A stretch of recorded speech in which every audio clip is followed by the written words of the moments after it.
Hello student, आज का जो हमारा टॉपिक है वो है लाइट यानी कि प्रकाश। और ये फिजिक्स का एक बहुत ही इम्पोर्टेंट टॉपिक है और ये सभी क्लासेस के लिए इम्पॉर्टेंट है। जहाँ जहाँ भी फिजिक्स है, यहाँ तक कि कंपटीशन में भी यहाँ से क्वेश्चन बनते हैं, तो ये सभी के लिए इम्पॉर्टेंट है। साथ में आज हम लोग जो डिस्कस करने वाले हैं उसको हमने पॉइंट वाइज लिख दिया है ताकि कोई प्रॉब्लम ना आए समझने में। और हमारी पूरी कोशिश रहेगी कि जितने पॉइंट्स हमने यहाँ लिखे हुए हैं वो आपको अच्छे से समझ में आ जाए। फिर भी आपको कोई प्रॉब्लम रह जाती है तो आप कमेंट बॉक्स में ज़रूर बताइएगा, ठीक है। तो आज हम लोग पढ़ने वाले हैं लाइट यानी कि हिंदी में कहते हैं प्रकाश। तो इसमें हम लोग क्या क्या पढ़ेंगे? पहली बात तो प्रकाश किसे कहते हैं, दूसरी बात रिफ्लेक्शन ऑफ लाइट यानी प्रकाश का परावर्तन क्या होता है, तीसरी जो बात है वो है लॉ ऑफ रिफ्लेक्शन यानी परावर्तन के नियम क्या हैं, और चौथा पॉइंट पढ़ेंगे स्फेरिकल मिरर यानी कि गोलीय दर्पण क्या होता है, और साथ में पढ़ेंगे पांचवा पॉइंट यानी कि टाइप ऑफ स्फेरिकल मिरर यानी गोलीय दर्पण के प्रकार कौन कौन से हैं, ठीक है। साथ में हम बताएंगे यहाँ कि दर्पण का प्रयोग क्यों होता है और दर्पण कहाँ लिया जाता है। तो ये सारा कुछ चीज़ आपको बताएंगे हम, और सब कुछ एकदम आराम से आपको अच्छे से समझ में आएगा, ठीक है। तो देखिए प्रकाश क्या होती है। तो प्रकाश एक प्रकार की ऊर्जा है। क्या है? प्रकाश आपका क्या है? एक प्रकार की ऊर्जा है जो जब किसी वस्तु पर पड़ती है, जब ये प्रकाश क्या है किसी वस्तु पर पड़ती है तो वो वस्तु हमें दिखाई देती है, ठीक है। तो प्रकाश क्या है? प्रकाश एक प्रकार की ऊर्जा है जो जब किसी वस्तु पर पड़ती है तो वह वस्तु हमें दिखाई देती है, ठीक है। तो उम्मीद है आपको प्रकाश समझ में आ गया होगा। प्रकाश एक प्रकार की ऊर्जा है जो जब किसी वस्तु पर पड़ती है तो वह वस्तु हमें दिखाई देती है, ठीक है। अब देखिए इसमें हम लोग दूसरा क्या पढ़ने वाले हैं। तो दूसरा है प्रकाश का परावर्तन। तो प्रकाश का परावर्तन किसे कहते हैं पहले ये जान लेते हैं। तो जब प्रकाश की किरण, ठीक है, प्रकाश का परावर्तन क्या है? प्रकाश का परावर्तन को इंग्लिश में क्या कहते हैं? Reflection of light. यानी जब प्रकाश की किरण किसी माध्यम में चलती हुई, ठीक है, प्रकाश की किरण क्या कर रही है? किसी माध्यम में चलती हुई आ रही है और फिर किसी चमकदार तल पर आपतित होती है। आपतित होती मतलब उस पर गिरती है, ठीक है। और जब आपतित होती है चमकदार तल पर तो वह उसी माध्यम में, जिस माध्यम में वो आ रही थी उसी माध्यम में क्या करती है? वापस से लौट जाती है। और इसी को क्या कहते हैं? प्रकाश का परावर्तन कहते हैं, ठीक है।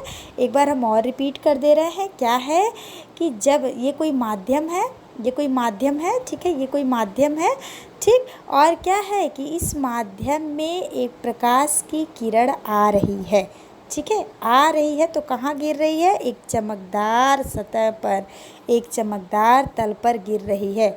यानी कि जो गिरती है, जो किरण आती हुई गिरती है उसको कहते हैं इंसिडेंट रे यानी कि आपतित किरण। ये किरण, इसको क्या कहेंगे? आपतित किरण कहेंगे, ठीक। ये माध्यम में आई और इस चमकदार तल पर गिर गई, ठीक। तो ये हो गई आपतित किरण, ठीक है। अब ये क्या कर रही है? इसी माध्यम में, जिस माध्यम में ये थी उसी माध्यम में पुनः टकराकर वापस लौट गई। अभी किरण आई तो ऐसे तीर लगा था और जब वापस जा रही है तो ऐसे तीर लग गया, ठीक है। तो इस घटना को ही क्या कहते हैं? प्रकाश का परावर्तन कहते हैं, ठीक। जो किरण गिरी है, आई है, आकर गिरी है चमकदार तल पर, उसको कहते हैं इंसिडेंट रे यानी कि आपतित किरण। और जो वापस लौटी है जो किरण उसको कहते हैं परावर्तित किरण यानी कि रिफ्लेक्टेड रे।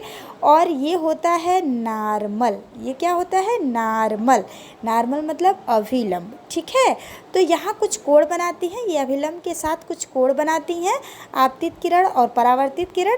तो जो अभिलंब के साथ आपतित किरण कोण बनाती है उसको कहते हैं आपतन कोण। क्या बोलते हैं? आपतन कोण, ठीक। और जो परावर्तित किरण है अभिलंब के साथ कोण बनाती है उसको कहते हैं परावर्तन कोण। कौन सा कोण बोलते हैं? परावर्तन कोण। तो आई क्या है? आपतन कोण। आई मतलब इंसिडेंट एंगल हो गया तो आई, और आर मतलब रिफ्लेक्टेड एंगल हो गया तो आर हो गया, ठीक है। तो आपतन कोण और परावर्तन कोण बनता है किसके साथ? अभिलंब के साथ, ठीक है।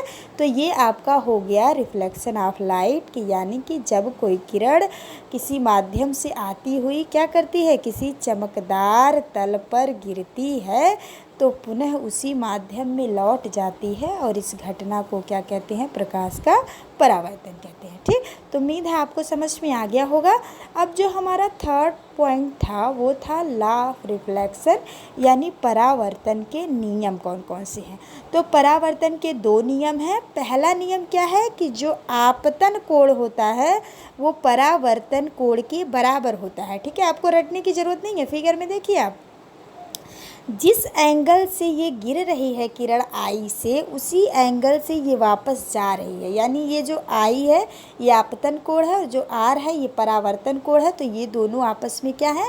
बराबर। तो यही होता है पहला नियम कि जो आपतन कोण होता है और परावर्तन कोण होता है वो दोनों आपस में क्या होते हैं? बराबर, ठीक है। तो ये हो गया पहला।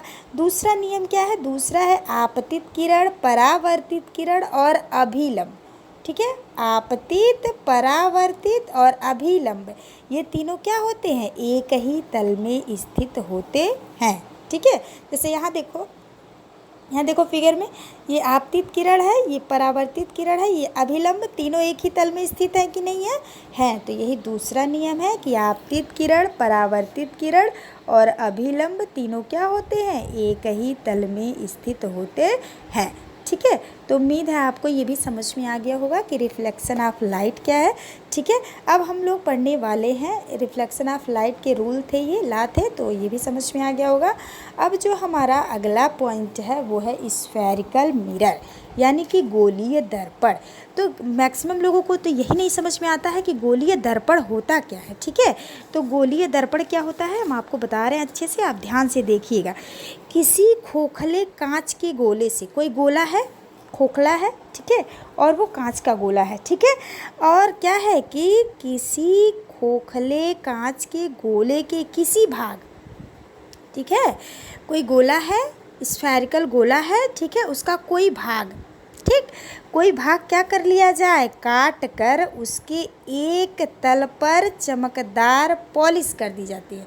मान लो एक तल पर चमकदार पॉलिश कर दी गई, काट दिया गया पहले गोले में से, ये खोखला गोला था, ठीक है, था ना खोखला गोला कांच का, और इसका एक भाग काट दिया गया, ठीक है, और काट कर कोई एक तल, दो तल बनेंगे, इसमें दो तल बनेंगे, कितने तल बनेंगे? दो तल।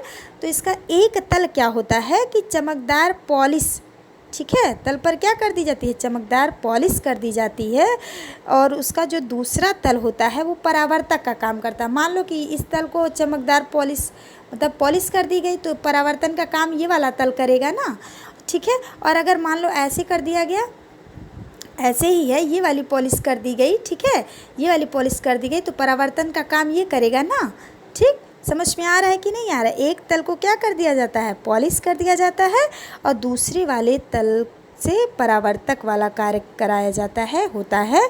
तो यह परावर्तक जो तल होता है वो गोलीय होता है, ठीक है। ये जो परावर्तक तल होता है ये क्या होता है? गोलीय होता है। जब इधर रखेंगे तो परावर्तक तल, तो ये गोलीय होगा, और जब इधर परावर्तक रखेंगे, ठीक है, तो ये गोलीय होगा, ठीक। तो क्या होता है? ये जो परावर्तक तल होता है ये गोलीय होता है। तो इस प्रकार के दर्पण को ही हम क्या कह देते हैं? गोलीय दर्पण, ठीक है।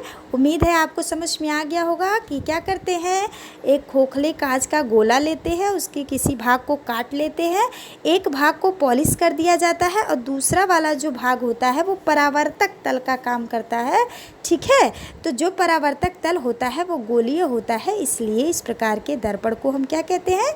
गोलीय दर्पण कहते हैं, ठीक। अब आते हैं कि गोलीय दर्पण कितने प्रकार का होता है। जो हमारा लास्ट पॉइंट है वो है गोलीय दर्पण, टाइप्स ऑफ स्फेरिकल मिरर, कितने प्रकार का होता है? तो पहला होता है कॉन्वेक्स मिरर यानी कि उत्तल दर्पण, और दूसरा होता है कॉनकेव मिरर यानी कि अवतल दर्पण। तो कुल मिला के कह सकते हैं गोलीय दर्पण कितने प्रकार का होता है? 2 प्रकार का होता है। पहला होता है उत्तल दर्पण और दूसरा होता है अवतल दर्पण। एक बात और ध्यान में रखिएगा कि जो परावर्तक का काम करता है वो आपका क्या करता है? दर्पण करता है, ठीक है। और अपवर्तन की जो घटना होती है वो लेंस पर होती है। ये बात ध्यान में रखिएगा कि परावर्तन की जो घटना है वो आपका दर्पण पे हो रहा है, ठीक है। और जो अपवर्तन की घटना होती है, अपवर्तन हम आपको कल बताएंगे, और अपवर्तन की जो घटना होती है वो लेंस पर होती है, प्रिज्म पर होती है, ठीक है। तो यहाँ होती है, तो कंफ्यूज नहीं होना है। जब भी हम समतल दर्पण की बात करें या हम गोलीय दर्पण की बात करें, अगर दर्पण की बात करते हैं तो वहाँ परावर्तन की घटना होगी, ठीक है। और अगर लेंस की बात की जाती है, प्रिज्म की बात की जाती है, तो वहाँ अपवर्तन की घटना होगी, ठीक। तो अब बात करते हैं कि कॉनकेव मिरर क्या होता है और कॉन्वेक्स मिरर क्या होता है, यानी कि उत्तल, ये जो कॉन्वेक्स है इसको कहते हैं उत्तल दर्पण, ठीक है, और जो कॉनकेव है उसको कहते हैं अवतल दर्पण। अब इसके बारे में जान लेते हैं ये क्या होता है। तो देखो, जो कॉन्वेक्स मिरर होता है यानी कि जो उत्तल दर्पण होता है वो क्या होता है? तो जिस गोलीय दर्पण के गहरे तल पर पॉलिश होती है, ठीक है, क्या है? गहरे तल पर पॉलिश होती है। ये गहरा वाला तल है, यहाँ पॉलिश कर दी गई, ठीक। और ये जो उभरा वाला तल है ये परावर्तक का काम कर रहा है, परावर्तन का काम कर रहा है। यहाँ ही परावर्तन होगा, ठीक है।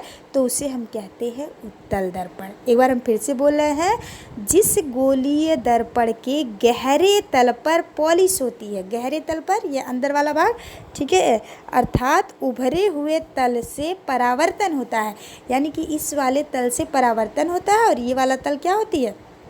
पॉलिश कर दी जाती है। तो ये जो हमारा दर्पण होगा वो कौन सा दर्पण कहलाएगा? उत्तल दर्पण, ठीक। उम्मीद है आपको समझ में आ गया होगा। ये जो होता है ये दर्पण का होता है ध्रुव। क्या होता है? ये दर्पण का होता है ध्रुव। पी से डिनोट करते हैं, ये होती है फोकस, ठीक है। तो ये एफ से डिनोट होती है, और ये होती है सी वक्रता त्रिज्या, ठीक है। तो और ये होती है जो ये आपका डिस्टेंस है, ठीक है। तो हम इसके बारे में आपको डिटेल्स बताएंगे कि ये होता क्या है।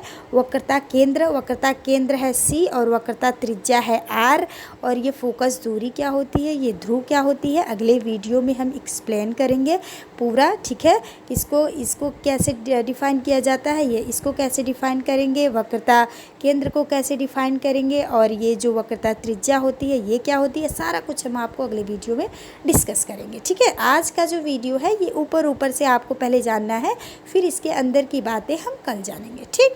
अब अगला देखिए, अब आपको समझ में आ गया होगा कि उत्तल दर्पण क्या है। उत्तल दर्पण क्या होता है? उत्तल दर्पण जिस गोलीय दर्पण के गहरे तल पर पॉलिश होती है, अर्थात उभरे हुए तल से क्या होता है? परावर्तन होता है, तो उसे हम कहते हैं उत्तल दर्पण, ठीक है। अब बात करते हैं अवतल दर्पण की, यानी कि कॉनकेव मिरर क्या होता है। तो कॉनकेव मिरर देखिए क्या होता है कि जिस गोलीय दर्पण के उभरे तल पर पॉलिश, उल्टा, अब यहाँ उभरे तल पर क्या कर दिया जाए? पॉलिश कर दिया जाए, ठीक है। और जो ये गहरा वाला तल था ना, यहाँ से क्या किया जाए? परावर्तन कराया जाए, ठीक है, यानी कि ये परावर्तक का काम करे, ठीक।